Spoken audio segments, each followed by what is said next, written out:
Habang nagka-carwash ako ng sasakyan ko, napansin ko na flat pala yung gulong ko. So kuha agad ako ng jack para kalasin yung gulong kasi nakalapat na, lalo lang masisira yung goma at yung rim ko.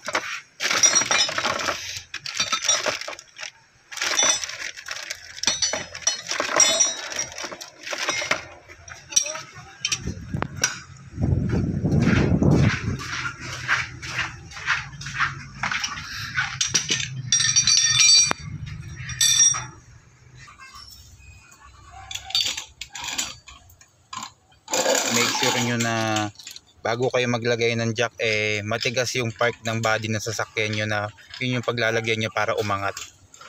Wag yung sa malambot nyo ilalagay, baka masira.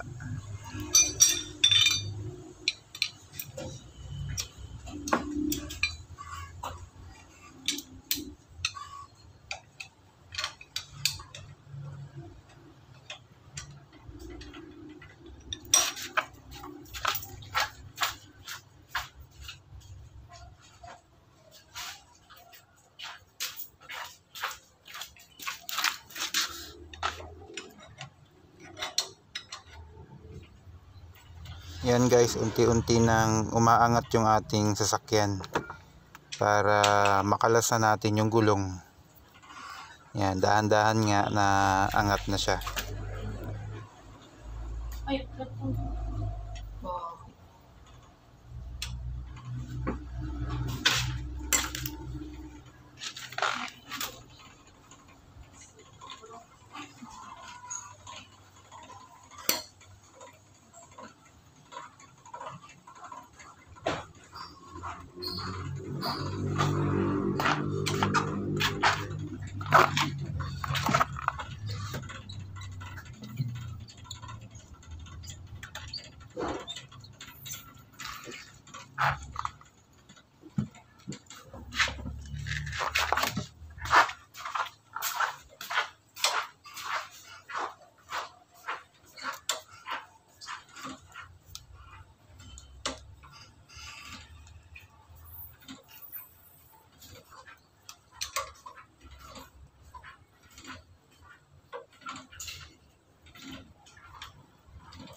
Yan guys, sa park na yan medyo nahirapan ako. Sobrang higpit nung tornilyo niya. So hindi ko makalas. Ito nyo guys, nakailang ako dyan, nakailang pihit, hindi ko pa rin makalas. Nakailang jack ako dyan para iangat uli and then ibaba uli para hindi umikot yung gulong. So nahirapan ako dyan. Yan nga guys, so inapakan ko na, medyo dumulas pa nga yung paa ko. Kala ko tutusok sa akin yung yung pangkalas. Kaya guys, wag niyo gagayanin yun na, kasi delikado pala yun.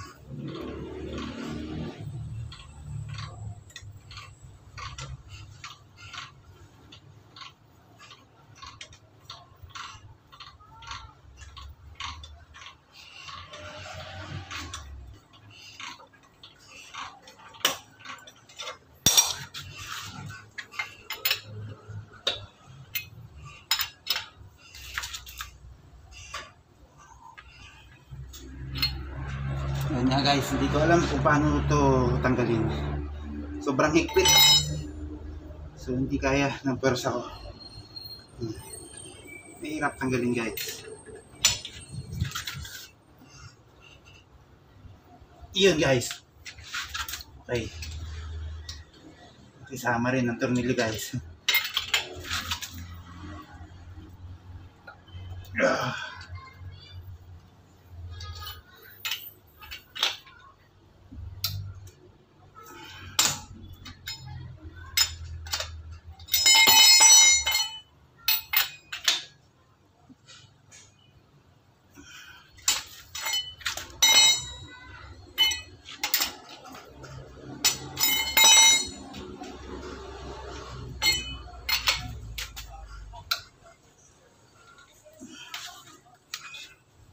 Guys, yun yung kamay ko, oh. Namula, sobrang higpit ng tornilyo.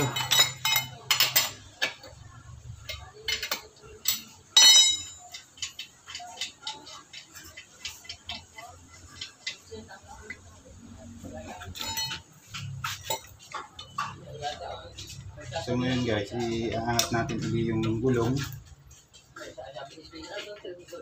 Iangat ulit natin siya para matanggal yung gulong. Ayan.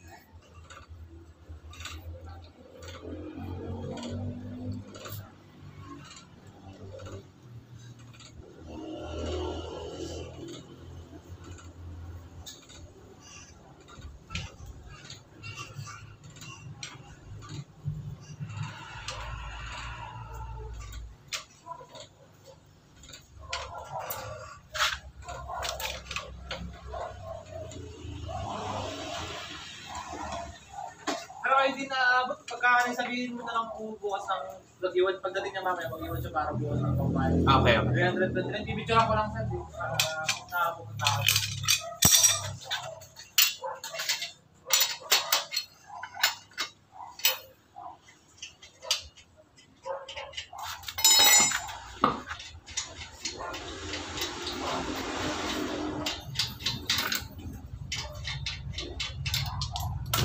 Sabi na sir, 329. Thank you.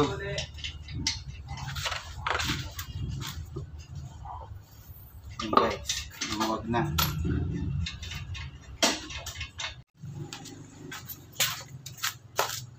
Yan guys, nalagay na natin yung gulong. So ngayon, hahapitan naman natin. So iba pala guys ang reserva. Tanong nyo, yung tornilyo nakalabas. Kaysa doon sa dating gulong niya, pasok yung tornilyo. Ito nakalabas oh. Tapos wala pa yung taklo dito.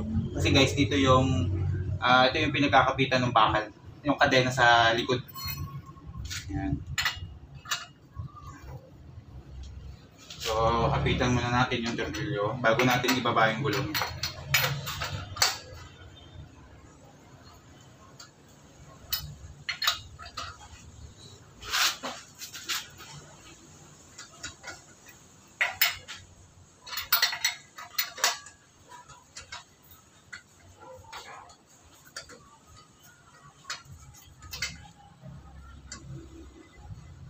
Hindi guys, papasok po. Ano.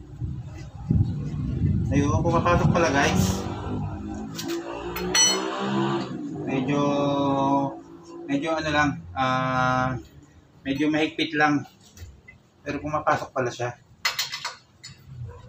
Ayun, ala ko naman guys, nakaultaw lang siya.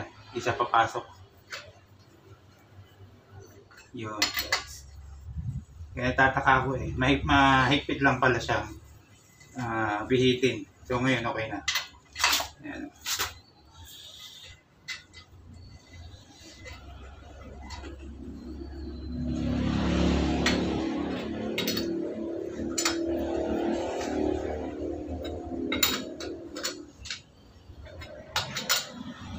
So pag nahapitan na natin guys lahat.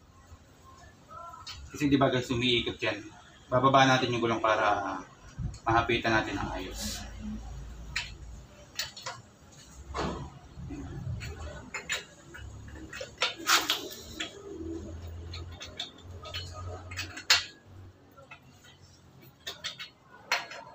Kaya guys, importante may dala kayong pangkalas. Lalo pag bumabiyahe kayo, may dala kayong pangkalas. Yung kayo nga alis na wala kayong dala ng ganito. Saka yung jack. Importante po yan sa bumabiyahe. Kasi pag naplatan kayo, pwede na kayo ang magkalas. Ipalitan nyo na ipalit nyo yung reserva nyo. So guys, gawin natin, baba natin yung baba natin para mahapitan na natin yung ayos yung gulong. Lalo na pag malalayo yung biyahe. Tama-tama, may lagi yung dala to, huwag nyo kakalimutan. Tsaka yung jack niya. Ayan guys, bumababa na.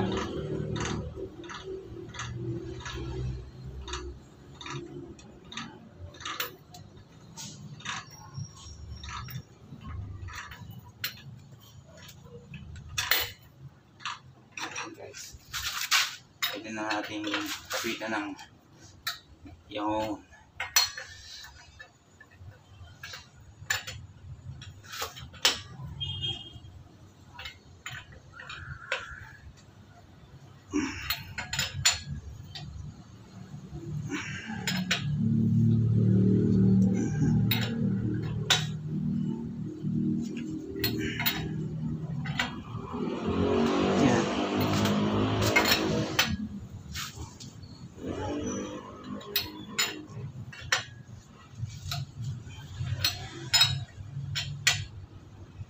alright.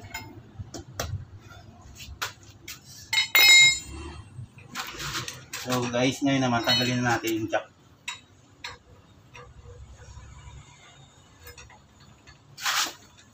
Baba na natin.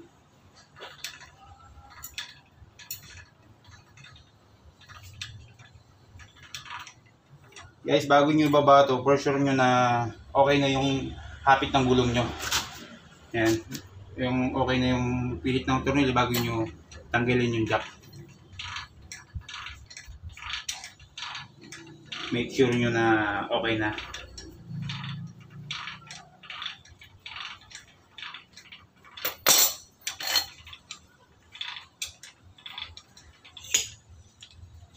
Alright.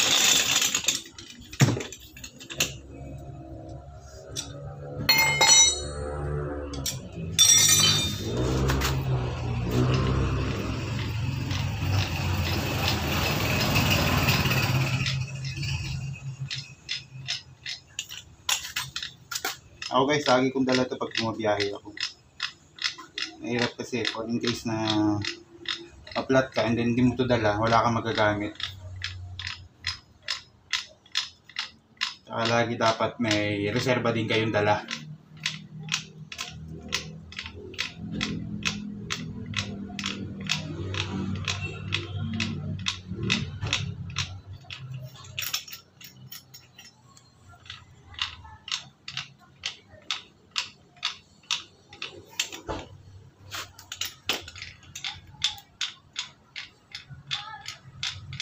Yan.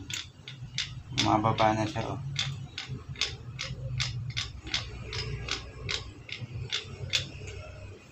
Yun, okay guys. Okay na.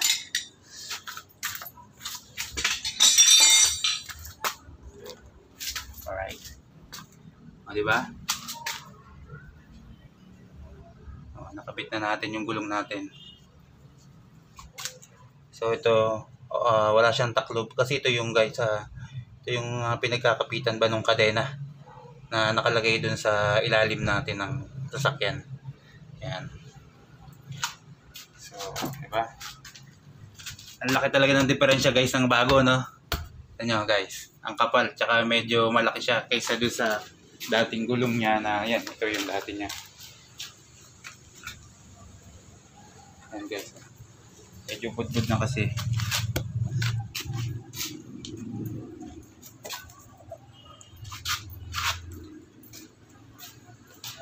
Ha? So guys, baka bukas ko na siya mapavulcanize kasi hapon na, baka wala na si Tatang. Doon kasi ako nagpapavulcanize yung kay Tatang dito sa may grotto. Kaya suki na kasi ako nun. So kaya siguro bukas na lang. Yan. Okay guys. Thank you sa panunood sa akin, ha. Ingat lang tayo lagi sa biyahe. So bago tayo bumiyahe guys, check muna natin yung mga gulong natin. Then dapat lagi tayong may dalang pangkalas. Tapos may dala tayong jack, importante yun. At may dala tayong reserva. Okay, bye. Ingat sa pagdadrive lagi. Bye guys. Yan guys, ito yung bagong gulong. Ito yung reserva. Yan, so kinalas ko sa likod. Diba ang kapal. Then ito naman yung na-flat na gulong natin sa una. Tignan mo guys, oh. Sobrang tangos na niya, oh. Sobrang pudpud na. Yan. Sa tabi na pupudpud, no? Pati yung isang gulong sa side, kabila, ganito rin, dito rin yung pudpud niya.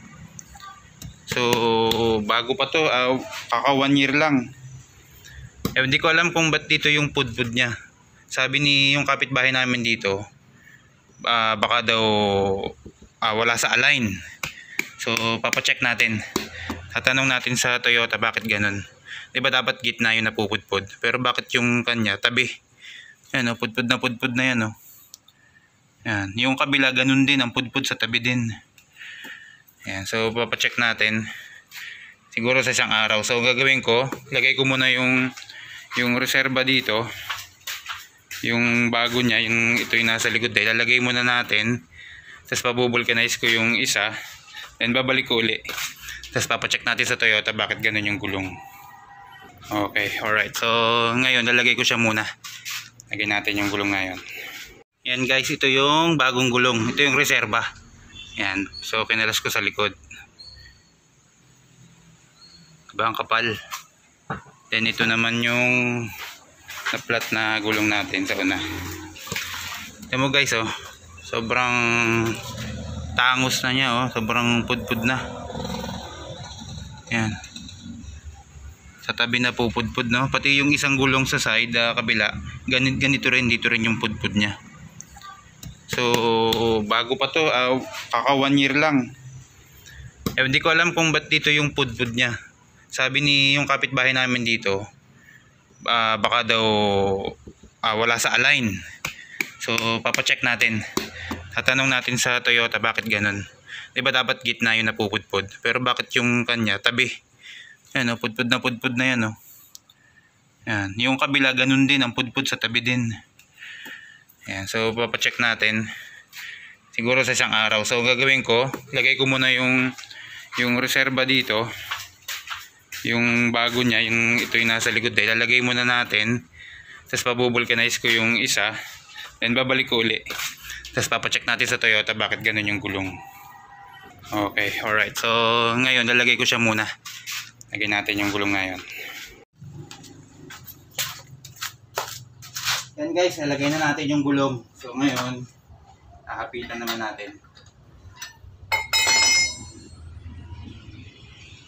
So iba pala guys ang reserva. Tignan nyo, yung tornilyo nakalabas.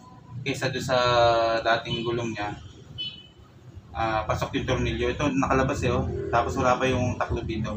Kasi guys, dito yung ito yung pinagkakapitan ng bakal. Yung kadena sa likod. Yan.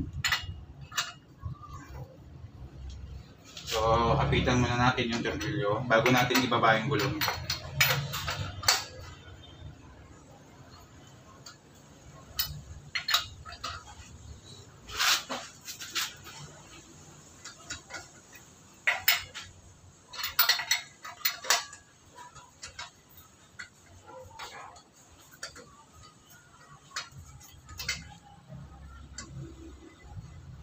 Hindi guys, papasok po. No. Ayun, pumapasok pala guys. Medyo ano lang, medyo mahigpit lang. Pero pumapasok pala siya. Ayun, ala ko naman guys, nakaultaw lang siya. Hindi siya papasok. Yun guys. Kaya tataka ko eh. Mahigpit lang pala siya. Bihitin. So ngayon okay na. Ayan.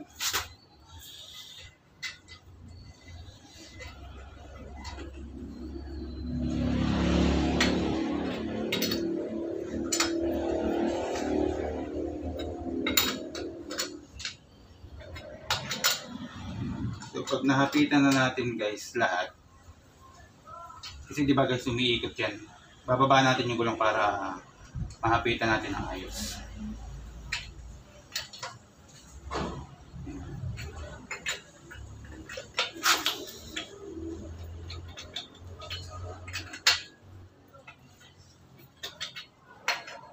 Kaya guys, importante may dala kayong pangkalas. Lalo pag bumabiyahe kayo, may dala kayong pangkalas.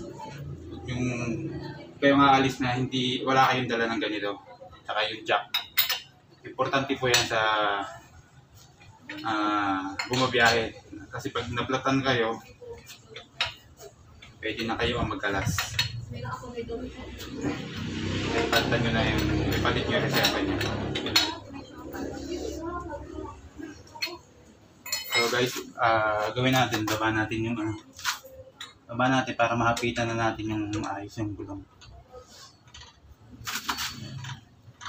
Lalo na pag malalayo yung biyahe. Tama-tama, may lagi yung dala to, huwag nyo kakalimutan. Tsaka yung jack niya. Ayan guys, bumababa na.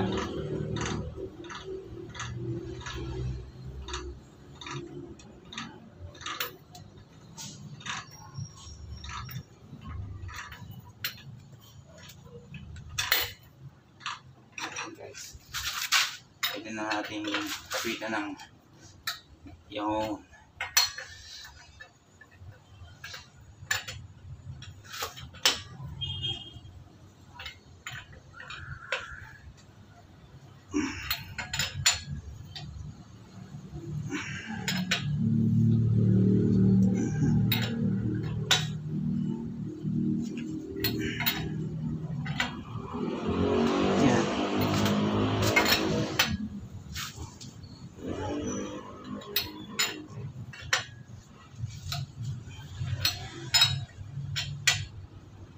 alright.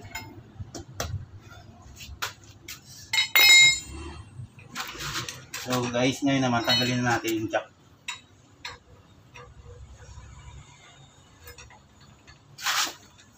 Baba na natin.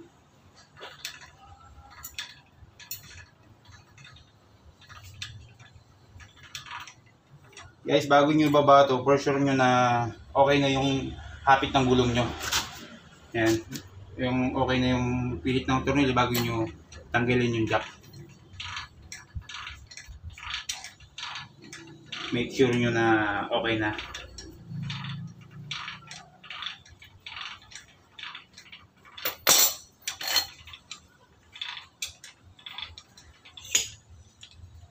Alright.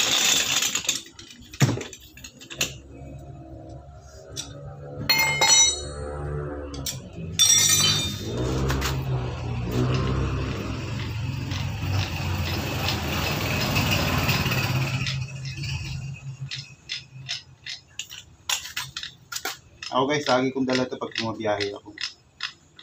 Mahirap kasi, for in case na ma-flat ka and then hindi mo ito dala, wala kang magagamit. Saka lagi dapat may reserba din kayong dala.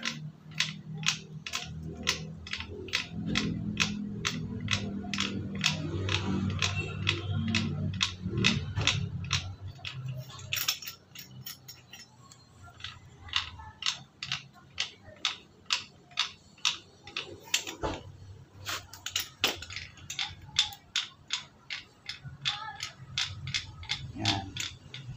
Mababa na siya, oh.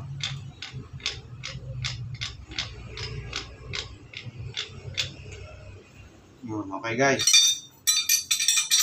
Okay na.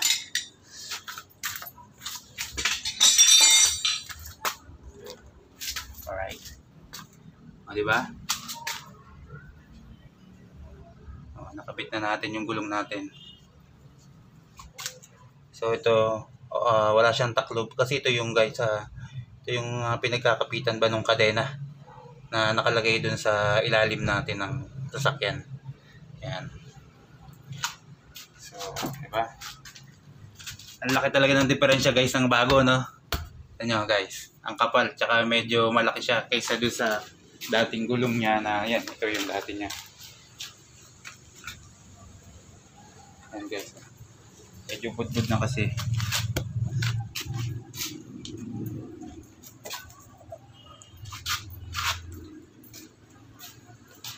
Ha? So guys, baka bukas ko na siya mapavulcanize kasi hapon na, baka wala na si Tatang. Doon kasi ako nagpapavulcanize doon kay Tatang dito sa may grotto. Kaya suki na kasi ako nun. So kaya siguro bukas na lang. Yan. Okay guys. Thank you sa panunood sa akin, ha. Ingat lang tayo lagi sa biyahe. So bago tayo bumiyahe guys, check muna natin yung mga gulong natin. Then dapat lagi tayong may dalang pangkalas. Tapos may dala tayong jack, importante yun. At may dala tayong reserva. Okay, bye. Ingat sa pagdadrive lagi.